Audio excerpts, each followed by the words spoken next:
Hey, salut gang! Aujourd'hui, vidéo sur. Hey, salut gang! Aujourd'hui, vidéo sur routage sur bâton. Vidéo, dans le fond, sur le laboratoire du module 4 pour ceux qui sont au collège avec moi, donc de laboratoire devoir 4. Donc, le laboratoire de cette semaine, très simple, on veut faire du routage sur bâton, router on a stick. On le fait ici, on le fait pour le projet, puis c'est la dernière fois qu'on va en faire. On va essayer de prioriser le routage inter-VLAN via un commutateur multicouche parce que c'est ce qu'on voit dans la vraie vie le plus fréquemment. Donc, j'ai ici un routeur branché à une switch, euh, deux switches branchés ensemble, un PC branché dans une switch 1, un autre PC dans une switch dans la switch 2. Vous faites ça dans le laboratoire avec les équipements physiques. Naturellement, les branchements, ça va, mais l'aspect configuration, c'est ce qu'on va vraiment plus miser dessus aujourd'hui. Fait que si on regarde dans le laboratoire, on vous donne une table d'adressage, on vous donne la table des VLAN, puis après ça, on vous donne la liste des instructions. Donc, on va y aller étape par étape, on va suivre les instructions puis aller voir qu'est-ce qu'on a besoin de faire pour faire fonctionner tout ça ensemble. Premièrement, on vous dit aller sur le routeur, aller en mode privilégié, aller donner un nom à l'appareil, désactiver les recherches DNS. Fait que je vais passer au travers des commandes de base très brièvement. Conft, je donne un nom, je vais désactiver les recherches DNS, donc no IP, domain, trait d'union, lookup. Des fois, il n'y a pas de trait d'union. Des fois, il y a un trait d'union, des fois non. Donc, essayez les deux ou vérifiez avec point d'interrogation.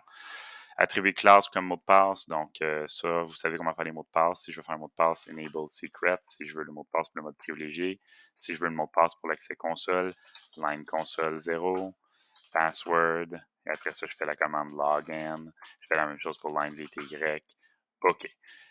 Chiffrer les mots de passe, service, password, encryption. Alright. J'ai pas mis vraiment les mots de passe parce que pour les fins de la démo, j'ai mieux pas avoir de mots de passe, c'est plus rapide pour faire ma démonstration, mais tu comprends le principe. Bannière, banner, message of the day. On utilise un caractère délimiteur. Moi, j'utilise le dièse parce que tu n'utilises jamais vraiment le dièse dans les messages. Fait que dièse, dièse, j'écris mon texte entre les deux dièses. C'est ce qui va être délimité. Donc, get the hell out of here. Bon, peu importe c'est quoi ton message. Super. Enregistre la config. OK, donc do write mem ou do copy run start ou on retourne en mode privilégié et on fait notre sauvegarde. Bon, ça va jusque-là.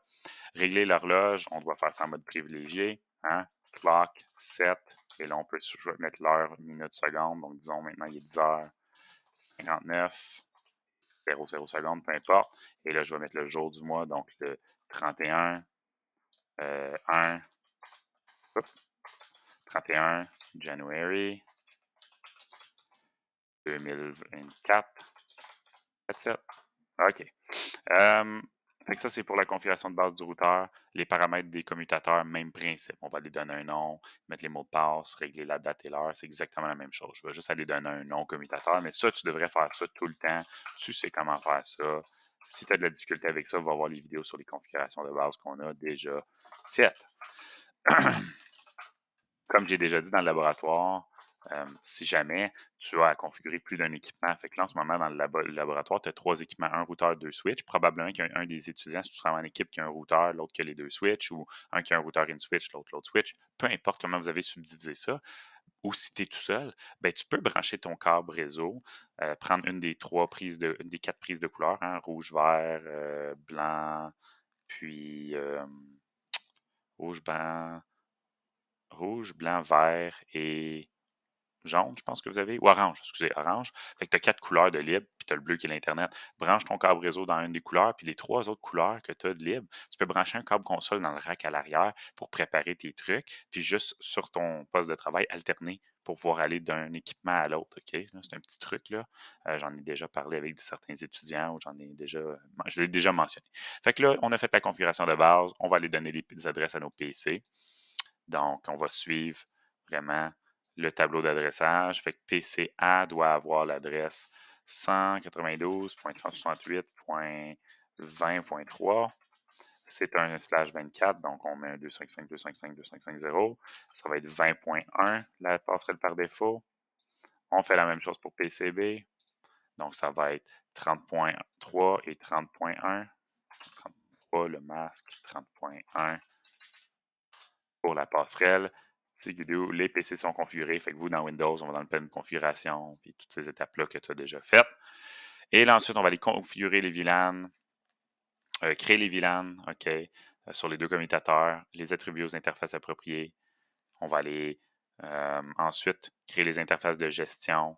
Fait on va aller vraiment là, faire tout ça, puis on va aller aussi créer ou attribuer les trunks. Fait que là, on te donne toutes les étapes et on dit comment faire. Je vais juste faire la partie VLAN. Donc, si on regarde le tableau de VLAN, je vais aller sur la switch 1, disons. Fait qu'on peut aller juste créer la liste des VLAN nécessaires pour commencer, leur donner un nom. Donc, je suis en mode configuration. Fait qu'on doit créer les VLAN. VLAN 10, je lui donne un nom. Le nom du VLAN 10, c'est quoi? Ben, techniquement, il n'y a pas l'air d'avoir de nom. Ah oui, il y a un nom. C'est gestion. Le nom n'est pas significatif, désolé. OK? Mais si tu veux respecter le laboratoire, donne le même nom, name, commercial. Et ensuite, VLAN 30, name, opération. Je te recommande de ne pas utiliser l'accent, soit dit en passant, quand que tu crées n'importe quoi en informatique. Je sais qu'on est francophone, je sais que le français c'est important, mais si tu veux utiliser des mots français, c'est beau, mais ne mets pas les accents, les virgules, euh, les exclamations, ces genres de choses-là. Évite ce genre de caractères qui sont spécifiques au français ou en tout cas pas à l'anglais. Puis on a le VLAN 999, donc exit. VLAN 999. Ensuite de ça, name parking lot. Exit VLAN 1000, name natif. Et voilà. On a créé tous les VLAN sur une switch. On va aller les créer sur l'autre switch, l'autre commutateur. OK? Puis on va aller valider qu'ils existent. Donc VLAN 10, name gestion. VLAN 20, name commercial. Tu as peut-être remarqué que je n'ai pas fait exit. C'est pour te montrer que tu peux le faire des deux façons. OK? Name opération. Et ensuite de ça, VLAN 999, name parking lot et VLAN 1000, name natif. C'est guidou. On peut faire and, on peut faire show VLAN, show VLAN brief. On devrait voir la liste des VLAN les plus importants. Ils sont ici, on peut les voir. Donc, j'ai gestion commerciale parking lot natif, tous les VLAN existent. Et là, on va aller les attribuer au bon port. Fait qu'on peut juste se fier au tableau de VLAN pour savoir à quel port associer les VLAN. On n'a pas parlé d'adresse IP encore rien. On a juste configuré les adresses sur les PC. Fait que je vais faire la switch 2 pour commencer ici. Conf P. On dit gestion VLAN 10, fait qu'on doit créer VLAN, VLAN 10 doit être, dans le fond, créé pour la switch 1 et 2. Il n'y a pas de port associé. Pourquoi? Ben, c'est le VLAN de gestion. Donc, c'est le VLAN pour lequel on va attribuer une adresse IP au commutateur pour être géré à distance. Donc, quand tu vois ça, interface attribuée VLAN 10 ou switch 1 VLAN 10, ben, c'est parce qu'on crée l'interface VLAN. Donc, l'interface VLAN 10, no shutdown, je n'ai pas encore parlé d'adresse IP. Je vais la faire, ben, je peux la faire tout de suite. Fait que vu que j'attribue les VLAN au bon port, je vais créer l'interface ou l'adresse IP. Fait que tu le vois ici, switch 2, 192.168.10.12, donc IP address, 192.168.10.12, 255, 255, 255.0, no shutdown, description, on peut l'appeler gestion ou MGMT pour management, peu importe. Tu n'es pas obligé d'en mettre une description, mais je le recommande.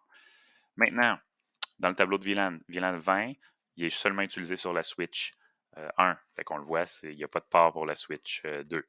VLAN 30, il y a un port. Donc, interface F0/18, selon les instructions, le port 18 devrait être dans le VLAN 30. Donc, switch port mode access, switch port access, VLAN 30. Pourquoi? Ben, c'est un port spécifique qui est dans le VLAN 30. Ça veut dire que c'est un port d'accès. On ne parle pas de trunk ici. Et ensuite, parking lot, qui est le VLAN bidon. On dit, dans le fond, essentiellement tous les ports, puis on te le dit ici, de 0,2 à 17, de 19 à 24 et de 0,1 à 2. Tu peux techniquement même essayer, peut-être ça va marcher de copier-coller dans PuTTY ou dans Packet Tracer. On va l'essayer. Exit. Interface, range. Et là, si je colle, ça marche. Wow! Fait que tu peux même copier-coller directement. Fait que c'est encore plus facile. Assure-toi, toi, que le numéro de tes interfaces corrobore. Si tu as juste copié-collé et tes interfaces ne corroborent pas, ben ça ne marchera pas naturellement. OK? Fait que là, normalement, vu que c'est le VLAN parking lot, c'est un VLAN bidon, moi, je vais faire shutdown. Je vais faire switchport mode access, switchport access, VLAN 999. Puis je vais faire switch port non-negotiate pour dire je veux même pas négocier, je veux que le port soit éteint, je veux qu'il soit tout. C'est non-negotiate, j'en ai parlé déjà un petit peu. Je vais mettre une description unused pour port non utilisé. Tu aurais pu mettre parking lot, tu aurais pu mettre autre chose, mais j'ai mis les bons VLAN dans le port, les bons ports dans le VLAN 999. Et le VLAN natif, ben, il n'y a rien à faire. Fait que pour la switch 2, c'est fait. Je vais faire do write mem pour sauvegarder. Vous, on ne sauvegarde pas avec les équipements physiques naturellement. Et là, on va aller sur la switch numéro 1, faire la même chose, le même travail. Donc, on a déjà créé les VLAN. On dit interface, on doit créer l'interface VLAN 10. Donc, interface VLAN 10. On va faire la même chose qu'on a fait pour l'autre switch. No shutdown, description, management. Je vais mettre l'adresse IP. Donc, switch 1, ça va être IP address 192.168.10.11, 255.255.255.0. Et ensuite de ça, on a juste à aller attribuer les bons ports au bon VLAN. L'interface VLAN, on se rappelle, c'est pour qu'on puisse communiquer avec le commutateur, qu'on puisse le gérer à distance. Fait que là, j'ai créé l'adresse IP. Il va falloir que je configure la passerelle par défaut aussi. Ça va être quoi la passerelle par défaut pour le commutateur? Ben, ça va être l'adresse du routeur ou de l'appareil qui va agir comme routeur, c'est-à-dire le routeur dans ce cas-ci, pour le VLAN 10, parce que le commutateur a une adresse dans le VLAN 10. C'est le VLAN qui est utilisé pour la gestion. Les autres VLAN, le commutateur n'a pas d'adresse dans ces réseaux-là parce que ça ne serait pas pertinent. On le fait parfois, mais ce n'est pas quelque chose qu'on devrait faire. Normalement, un commutateur simple de couche 2 devrait juste avoir une interface VLAN. C'est celui pour la gestion. Les commutateurs multicouches, eux, comme on va voir dans d'autres vidéos, vont avoir plusieurs interfaces VLAN parce qu'ils sont le routeur. Ils sont la passerelle par défaut. Fait que là, VLAN 20, interface F0/6, c'est le port qu'on doit attribuer au VLAN 20, switch port mode access, switch port access, VLAN 20. Et VLAN 30, il n'y a rien dans le switch 1. Le VLAN 999, ça va être tous les autres ports. Donc, je vais même copier-coller ici parce que je sais que les ports corroborent de mon côté. Donc, interface range, je peux coller ou je peux l'écrire F02 à 4. F01, c'est parce que c'est un trunk. F06, c'est le port utilisé par le PC. 7 à 24, il n'est pas utilisé. G01, G02 n'est pas utilisé. Donc, tous ces ports, switchport mode access, switchport access VLAN 999, switchport non-negotiate pour ne pas négocier, shutdown et description unused pour dire le port n'est pas utilisé. Exit, do, write, mem, je viens de sauvegarder. Fait que là, en ce moment, ce que je viens de faire sur les deux commutateurs, on a configuré, fait la config de base du routeur du commutateur, on a configuré les adresses des PC, on a attribué puis créé les VLAN. Et là, il nous reste à faire les trunks et ensuite de ça, on va aller configurer dans le fond l'aspect routage. Donc, pour configurer les trunks, on dit configurer les trunks statiques, donc on veut les configurer manuellement pour les deux commutateurs, définissez le VLAN natif sur 1000, spécifier que le VLAN 10, 20, 30 et 1000 sont autorisés, vérifier le port trunk avec la commande de vérification. On fait ça sur la switch 1 et 2 et ensuite on va aller configurer le trunk vers le routeur et on dit qu'on veut respecter les mêmes paramètres. Fait que là, qu'est-ce qu'on fait? Ben, du point de vue de la switch 1, on va commencer par le port F01, interface F0/1, qui est le trunk entre les deux switches. Switchport mode trunk, on veut le configurer en mode manuel, on a dit pas dynamique. Donc, switchport mode trunk, ça veut dire je veux un trunk manuellement. Si tu veux pas qu'il y ait de négociation, switchport non-negotiate. J'ai déjà parlé un peu de la commande, mais switchport non-negotiate, ça dit je ne négocie pas. Moi, c'est un trunk et c'est tout. Fait que switchport trunk, mode trunk, ça veut dire je veux que tu sois un trunk. Switchport non-negotiate, ça veut dire en plus, je ne veux pas que tu négocies avec un autre commutateur. Fait que c'est juste plus sécuritaire, je te le recommande. Ensuite de ça, switchport trunk, allowed, VLAN, on a dit qu'on autorisait 10, 20, 30 et 1000. Pourquoi pas 999? Parce que 999, c'est le VLAN poubelle. On ne veut pas qu'il traverse le réseau. C'est un VLAN pour les PC et les ports non utilisés. Donc, on veut que ça soit isolé, que ça n'aille pas nulle part. On ne va même pas faire de sous-interface sur le routeur pour ça. C'est un VLAN poubelle. C'est juste un VLAN qui ne sert à rien. Donc, il ne va pas être routé, il ne va pas être autorisé sur les trunks, le port est désactivé. C'est un VLAN poubelle. Ça n'a pas besoin de fonctionner sur le réseau. C'est même l'inverse qu'on veut. Fait que j'ai autorisé les bons VLAN et ensuite, pour configurer le VLAN natif, switchport trunk, native VLAN 1000.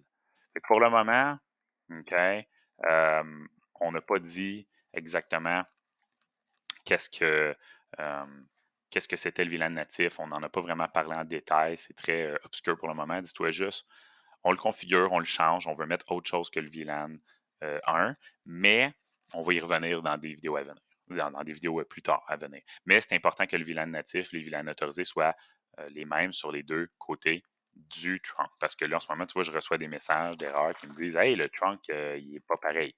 Donc, interface F0/1 sur la switch 2, switch port mode trunk, switch port trunk, native VLAN 1000 justement, switch port trunk, allowed VLAN 10, 20, 30 et 1000, pas 999.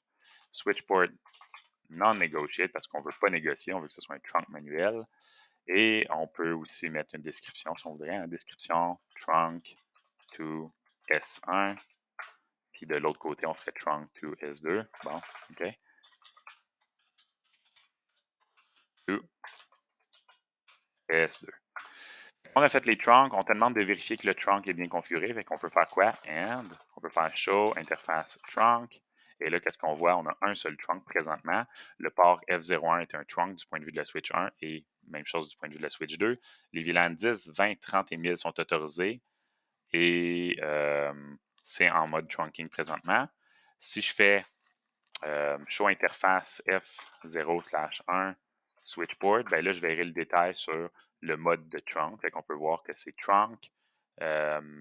C'est l'encapsulation .1Q. Il n'y a pas de négociation, donc ça prouve l'autre partie des éléments importants à respecter. Fait qu'on disait configure un trunk, fait en sorte que le VLAN 1000 soit le VLAN natif, autorise VLAN 10, 20, 30 et 1000, puis vérifier que les VLAN sont bien autorisés puis que le port est en trunk manuel. Ben, la commande switch show interface, le nom de l'interface du trunk, switchport va te montrer vraiment le détail. Tu vas pouvoir valider que le trunk n'est pas automatique, c'est pas négocié, c'est manuel. Fait que ça va dire, on a fait le trunk entre les deux switches. Il nous reste maintenant le trunk de la switch vers le routeur. Parce que là, le routeur va utiliser routage sur bâton, router on a stick. Pour faire du router on a stick, on autorise plusieurs VLAN au travers du même câble. Il faut absolument qu'on fasse, dans le fond, un trunk. Parce que si on ne fait pas un trunk, quel VLAN porte par là? Je ne sais pas. Ça ne marchera pas. On va casser quelque chose. Si on aurait dit c'est un câble pour seulement le VLAN 10 ou juste un VLAN, puis on donne une adresse IP au routeur, tout ça, ben là, ça aurait été un port d'accès. Mais quand il y a plusieurs VLAN qui traversent un câble, c'est ça la règle. Si plusieurs réseaux ou VLAN traversent le même câble, c'est un trunk. Du point de vue du routeur, ça veut dire que c'est router on a stick. Si c'est un commutateur multicouche, ça veut juste dire que c'est du routage interne, du routage logique. Puis, c'est ça. Fait que, tu sais, ces petits trucs-là peuvent t'aider. Alright, on y va. Conf T, interface F0/5. Et là, ça va être la même autre affaire. No shutdown. Je vais mettre une description. Hein? Trunk to R1. Okay. Ensuite de ça, qu'est-ce qu'il faut qu'on fasse? Ben, comme tu peux voir, je ne fais pas les commandes dans le mainboard pour te montrer justement que ça n'a pas vraiment d'importance, mais on va faire switchport mode trunk. Switchport trunk. Allowed VLAN 10, 20, 30, 1000. Switchport trunk, native VLAN 1000. Port non-negotiate si je veux que ce soit manuel. Fait que là, en ce moment, j'ai pas mal tout configuré. Ce qu'on te dit, on dit vérifier le trunk, que se passe-t-il si G001 sur R1 est en panne? Fait que qu'est-ce qui arrive si le port du routeur est en panne? Comme présentement, le port est désactivé, ben si je fais do show interface trunk, qu'est-ce que je vois? Ben, je vois juste un port trunk. C'est le port F01. Pourquoi je ne vois pas F05? Ben, c'est parce qu'en ce moment, F05 il est branché, il est configuré, mais le routeur, lui, l'interface est désactivée, est en mode shutdown. Parce que par défaut, les interfaces du routeur sont shutdown.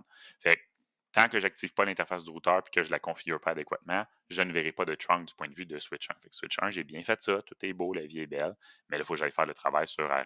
Fait que là, on dit configure le routeur, fait que va activer l'interface sur le routeur, configure les sous-interfaces en respectant le tableau, puis après ça, on va aller faire des petits tests de diagnostic pour nous assurer que tout fonctionne. Fait que moi, je vais me fier au tableau ici pour faire les manipulations. Fait que router on a stick, qu'est-ce qu'on a à faire? Allons voir ça. Enable, conf T. J'ai pas besoin de définir les VLAN, c'est vraiment des sous-interfaces que je vais faire, mais interface G 0/0/1, c'est l'interface du routeur en question. Et là, on va faire no shutdown. Et là, boum, on voit que déjà l'interface s'est activée. Si je refais la commande, OK, sur switch 1, on va retourner sur la switch 1. Si je retourne sur la switch 1 puis que je refais la commande que je viens de faire, do show interface trunk, hey, regarde, là, maintenant, je vois F05 comme étant un trunk. Il s'est ajouté à la liste des trunks. Fait que ça va répondre à la question qu'on avait il y a 2 petites minutes. Fait que maintenant qu'on a activé l'interface, je peux faire description, ROS pour route on a stick, to S1, OK? Et ensuite que je quitte l'interface globale parce qu'on va aller faire des sous-interfaces avec route on a stick, on va faire quoi? Interface G001.10 selon le tableau.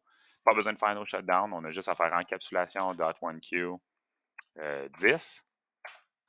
Ensuite de ça, on va mettre l'adresse IP address. C'est quoi l'adresse? Ça va être l'adresse qu'on devrait donner à la passerelle par défaut, 192.168.10.1, 255, 255, 255.0. On peut faire nos shutdowns si on est vraiment là, paranoïaque, mais ça ne change rien sur une sous-interface. Et là, je vais aller faire les autres sous-interfaces. J'ai fait 10, je vais faire 20.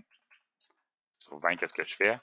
Ben, je vais faire IP address 180, je vais faire encapsulation .1q20, IP address 192.168.20.1, et je vais faire no shutdown si je suis paranoïaque.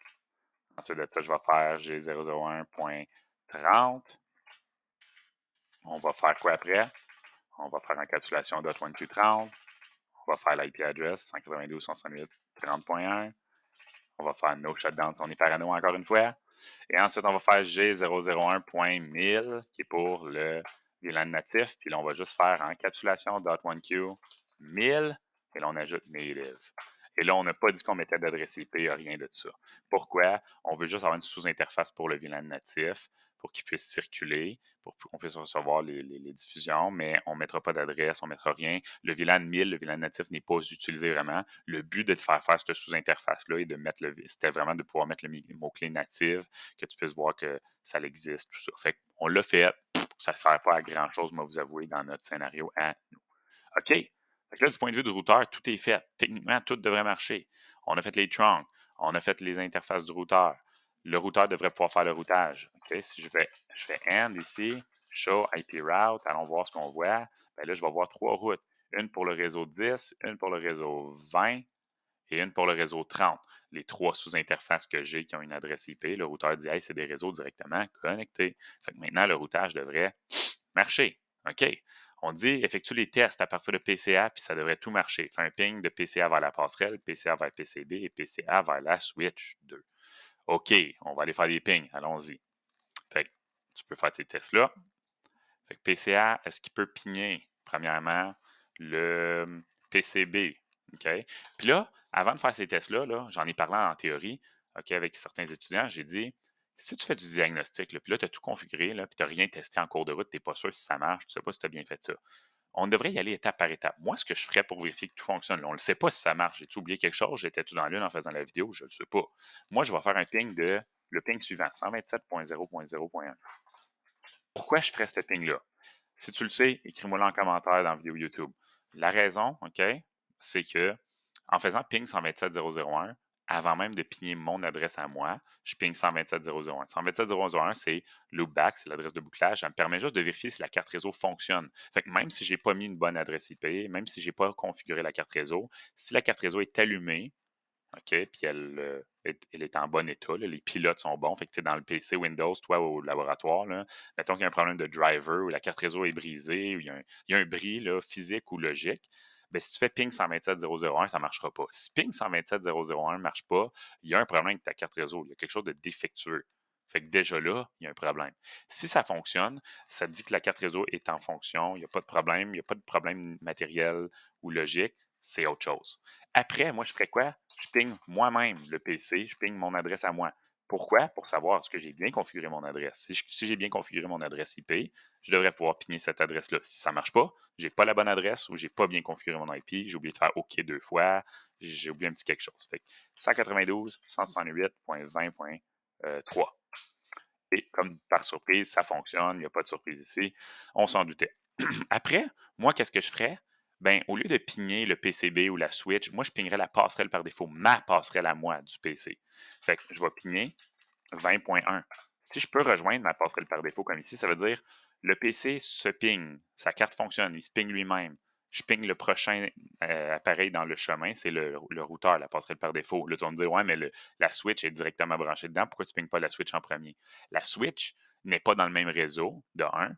Donc, elle n'est pas directement sur le chemin. Il faut qu'on passe par la routeur pour qu'il puisse traverser sa table de routage puis passer par une autre interface pour aller vers la switch 1. Fait que techniquement, c'est plus loin sur le chemin. Tu es mieux de pigner ta passerelle. Si ça marche, ping, avant de pigner le PCB, je vais pigner la passerelle par défaut de PCB, l'autre interface du routeur, pour voir si le routage fonctionne. Fait que ping, 192.168.30.1. Ça marche, fait que ça veut dire que je suis capable de me rendre jusqu'à l'interface, la sous-interface qui correspond à la passerelle par défaut de PCB. Maintenant, je vais faire quoi? Ben, je vais pigner PCB.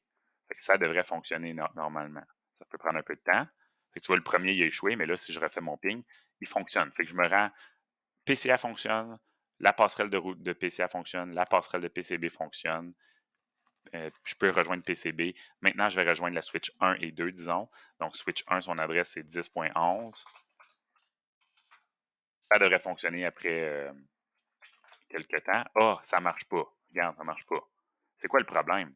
Ben là, il y a deux choix ici. Pourquoi que ça ne marche pas? Soit j'ai mal configuré la sous-interface reliée au VLAN 10, reliée au réseau des switches 1 et 2, le VLAN de gestion, ou j'ai mal configuré l'adresse ou quelque chose sur la switch 1 et 2. Moi, je sais c'est quoi l'erreur. Regarde, tout ce que j'ai fait de mal, c'est que j'ai oublié de configurer la chose suivante. IP Default Gateway, la passerelle par défaut, 192.168.10.1. Je fais ça sur les deux switches. Je mets la passerelle par défaut qui est l'adresse l'adresse du routeur, dans le fond, pour le VLAN 10, IP Default Gateway, 192.168.10.1. Ça va marcher. Regarde, je refais mon ping. Ça va fonctionner d'ici quelques secondes. Regarde, les 4 pings ont réussi. 1, 2, 3, 4. 10.12, ça va marcher dans 2 secondes. Les 4 pings fonctionnent. Fait que tu vois comment juste une petite erreur peut affecter grandement les résultats. Fait que j'arrête ça ici. Si jamais tu as d'autres questions ou si tu as aimé la vidéo, laisse-moi un like ou laisse-moi un petit commentaire. On se retrouve dans une prochaine vidéo, gang. Salut!